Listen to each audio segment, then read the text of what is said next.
The wise birds. Once there lived a hornbill in a jungle. He was the king of the birds of the jungle. He was cruel and ruthless. He became angry even on small matters. Even small mistakes resulted in the death sentence for the culprit. All the birds were fed up with him. None wanted the hornbill to remain as their king any longer.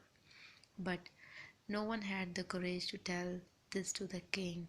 One day, all the birds held a meeting. They decided that the hornbill should be removed from the throne. Then they went to the king and said, "Your Majesty, a king should be strong and worth his position. So you should go through a test. You will have a break, a strong branch.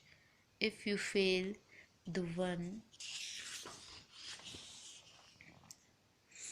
who succeeded will be our king." The hornbill readily agreed.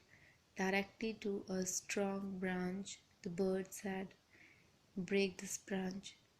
The hornbill flew with great speed and sat on the branch, let alone breaking the branch.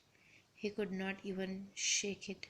Accepting his defeat, the king said, "The contender will break only the branch. Will I tell? Which I tell." Saying this, he pointed to another thick branch. The contender, Bulbul, came forward. The bulbul came flying fast and sat on the branch with a heavy thud. To everyone's amazement, the branch immediately broke as it had already been weakened by the woodpecker by his constant picking on the branch. The bulbul became victorious, and the hornbill was left pondering. All the birds were happy at the victory of Bulbul. The bulbul thanked everyone and said, "I will try to become an able king. Treat all as equals. There will be no discrimination." Everybody clapped and greeted the new king.